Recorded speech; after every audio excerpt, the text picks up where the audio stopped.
Good day, ma'am and sir. I am the leader of this group. I am Marwin Parangan and we are from BSIT 3A. So before we show or demo our system, let's first know our title. So our title is Online Learning Management System for Maclaurin's Academy School. We choose the Online Learning Management System or OLMS in short because face-to-face is still limited now because of COVID-19 pandemic. So our next one is about our end user, the Maclaurin's Academy School or MCLA in short. Next, MCLA was created in May 2003.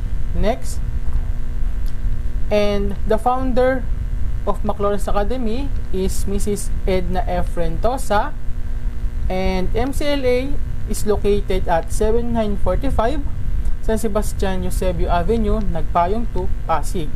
Next, regarding the records of students and teachers in MCLA, we asked them for information on how many students are enrolled this 2021 to 2022.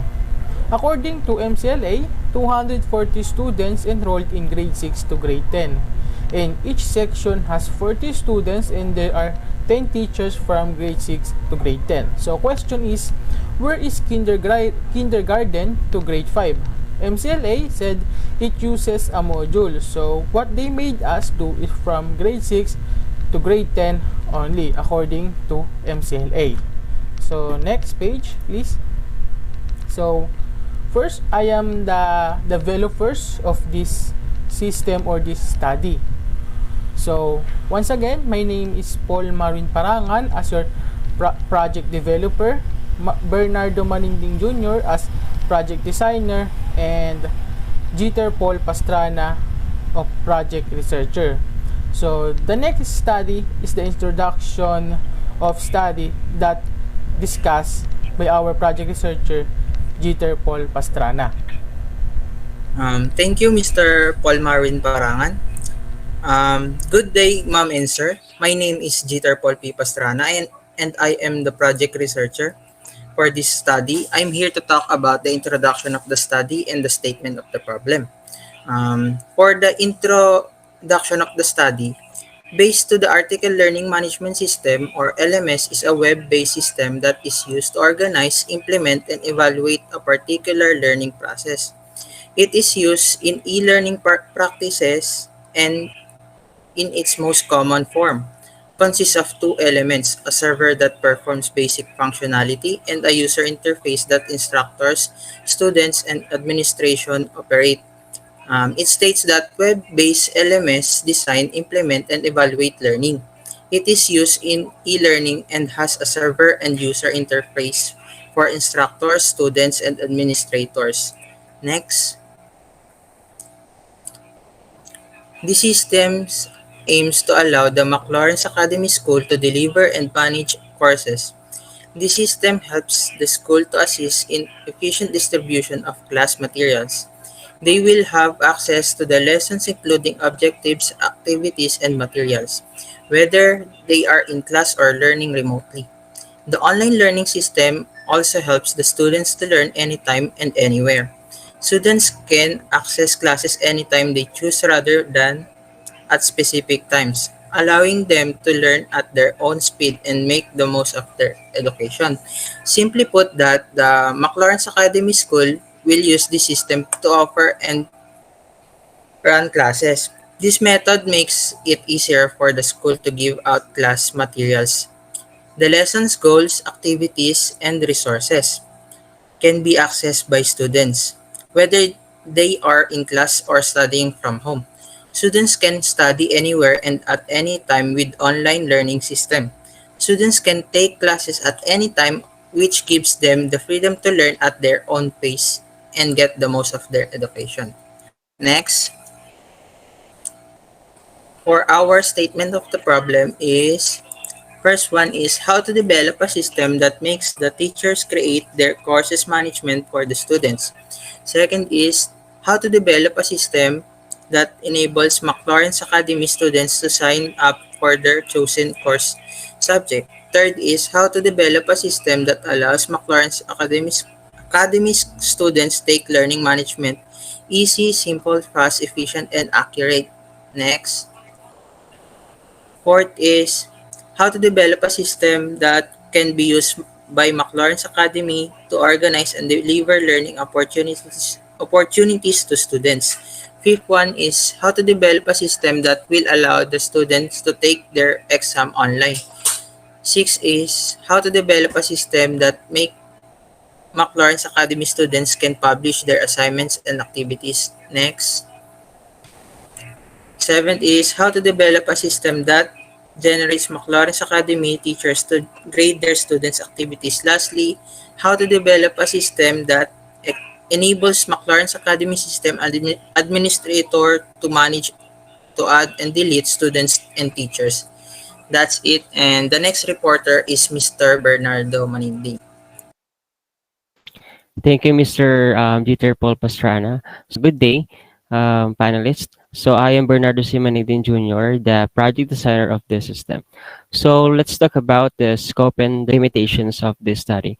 So, the standard online learning management system will consist of five major modules.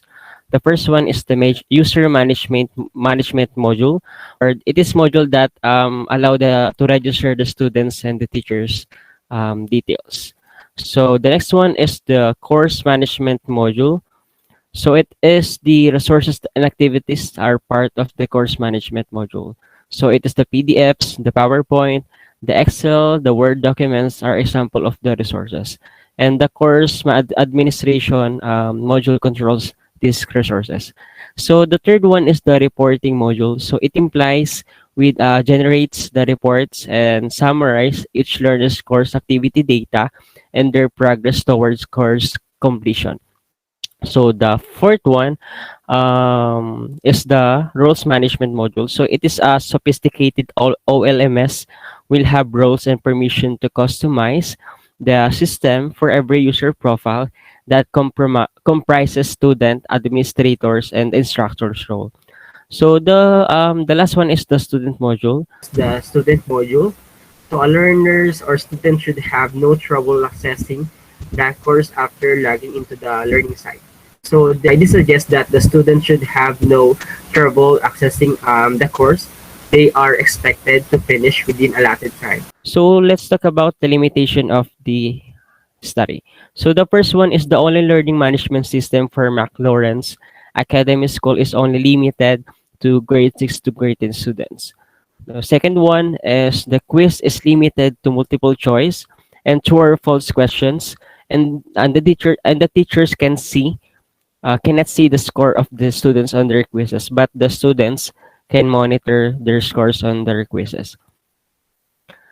So the third one is when it comes to posting announcements to the class, only teachers can make an announcement to the class, but the students cannot. So let's talk about the architectural framework or the concept of the study of our system. So figure 3.1 shows the system interaction with the environment depicted in the figure that's shown in our PowerPoint presentation. So the online learning management system allows delivery of scientific material and keeps track of learning and testing, communication and registration process, and study schedules. So it is seen as an integrated system for the management of the educational process in whole or in part via the internet and includes management courses and communication, synchronous and asynchronous tools simultaneously, and manage tests, assignments, and registration in courses and follow to the students. So let's proceed to the demonstration of our system that will conduct by our project developer, Paul Marwin Parangan. Okay, so once again, I am Paul Marwin Parangan. I am the one of the demonstrate our system. Okay, so as you can see, our McLaurin's Academy School admin have an admin login. So being an admin, so I will put my name in username. So Paul admin, and the password is my password. So this is the dashboard of our system. As you can see, we have one registered teacher, teachers, registered students, and students, class, downloadable file, and subjects. So next, for the subject bar, so subject, as you can see, we have 10 records, but if you click this and choose 50, you can see the all subjects in McLaurin's Academy. And as you can see, we have a search bar. For example, we choose a Filipino subject only. So the Filipino subject from grade 6, grade 7, grade 8, grade 9, grade 10 can show only. So next, for the class, and for class, as you can see, from grade 6 to grade 10. Example, we can add, for example, base ID 3A. Just click the plus button and automatic the record is shouted in class bar or class. And if you want to delete, just click the checkbox and delete. And one of our system show the message box and click yes, and automatically the record has been deleted. And for admin user, of course, I am the admin and one of the create of this program. So we have an username called admin. And for department, grade 6 to grade 10 have the person in charge or the teachers in charge of that grade department. In grade department, we can correctly or we can search or the names of the person in charge, as long as the students, same as that. In students, we input a record from 31 entries, and if you want to delete some records, just click for that. I want to delete example X because this is the exact example only of this program, so I want to delete it, and automatically the name example and X is being not show. As you can see, we have unregistered and registered, because unregistered and one registered. For registered, we don't have any database for the user, so all of the name is unregistered because he cannot proceed to the user web page because we don't have that. We focus the 50% of our system. As long as teachers, if you want to delete it, delete. And it is the pictures you can add, or if the users want to add the pictures, automatically they can put this content. If the content have mission, calendar, directories, president, motto, campuses, vision, history, and footer. For user log, as you can see, date login from 2022 and log out 2022 743.